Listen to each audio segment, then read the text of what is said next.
And this really brings us to the second of the principles, is that the ego itself is a fiction created in the mind by circular patterns of thinking based on separation.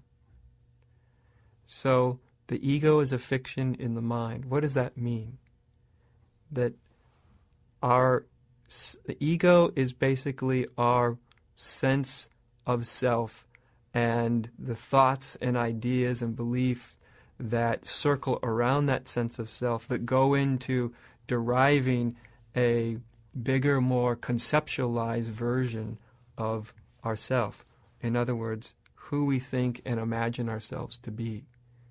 And who we think and imagine ourselves to be is something that's created in the mind. And as I said, most human beings are completely identified with this image they have of themselves that is in the mind. And then that image they have of themselves, which is ultimately nothing but a circular pattern of thinking based in separation, that self or that ego is always trying to find peace, find happiness, and it is often unsatisfied with the peace that it's able to find, because any peace, any happiness that the ego finds is relatively short-lived and it's fleeting. So when we come to see, and this is a very, very important thing to examine, to really look into your whole sense of your identity, whatever that identity is, and to start to see that one's entire identity is based on patterns of thinking that are circular, which means they just repeat over and over and over and over again, and that those patterns of thinking are based in separation. In other words, the assumption that human beings make is that they are a separate, individual entity, that I am something ultimately separate and distinct from you and from the world around me. That's the either conscious or unconscious conclusion of the ego, that it exists in this immensity of life, and it is separate from that immensity, and on some level finds that immensity frightening and threatening.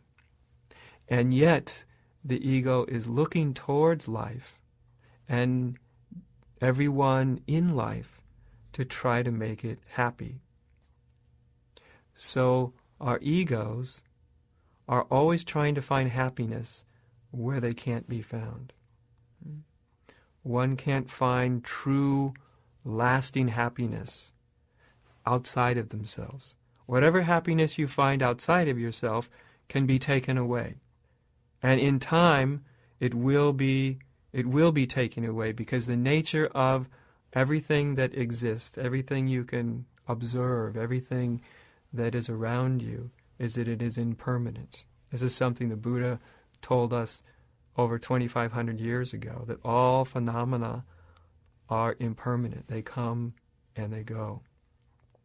And so when we begin to really examine how our sense of self is created, to really look at this nature of how ego gets created, is very, very powerful and very, very important to do. And as I said, at least in a very basic way, ego is a creation of the mind. So who you think you are is just that. It is who you think you are. It is who you have been taught to believe that you are. It's a conglomeration of beliefs about yourself, ideas, opinions, judgments, all the ways that the mind keeps thinking about a self, thinking a separate self into existence. Now, for some people, this comes as a surprise. For some people watching this video with me, they've never even considered that their true nature, who and what they really are, who and what you really are, is not something you can ever find in your mind. What you think about yourself, what you think about others, what you think about the world, is just that. It's thinking. And this addiction to thinking, this addiction to being attached, and even more than attached, identified with thinking, is a very deep and profound cause of suffering. But since your own being lies at the center of your own awareness, this is the place to begin. To not look for something outside of yourself, not look for peace or freedom or even spiritual awakening as something out there, something other than right within your own being. And not to assume that you know who and what you are. This is the most important step, is we have to have this willingness to question, to have an openness that maybe that who and what you are really isn't who and what you are. People involved in a spiritual path often create spiritual egos. And the spiritual ego is basically a spiritual seeker. And that spiritual ego or spiritual seeker is concerned with what it's seeking, whether it's seeking for God or for enlightenment or for happiness, self-realization or peace or God. But when the ego structure takes on a spiritual image of itself, and then we become a spiritual person or a spiritual personality, and then we are a seeker. As soon as we become a seeker, we've identified with seeking thoughts, with circular patterns of thinking that tell us that we need to seek something, that we need to attain something in order to be happy and in order to be free.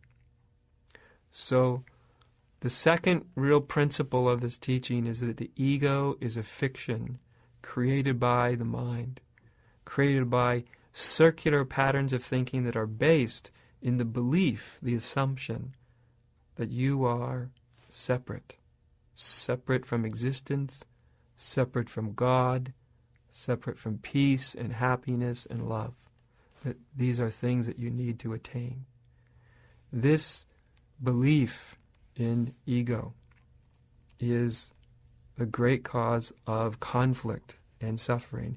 And it's the primary illusion that spirituality really is meant to dispel.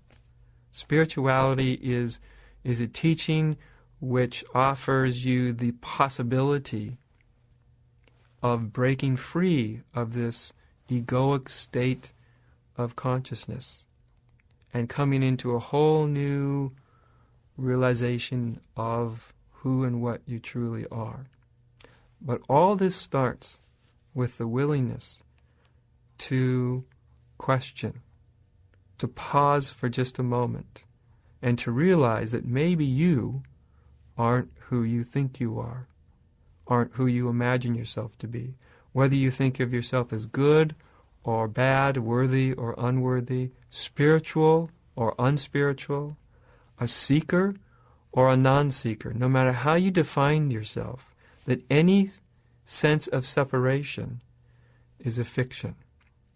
To have enough curiosity to start to question your deepest identity is absolutely vital and essential to spiritual awakening and to the realization of peace and freedom.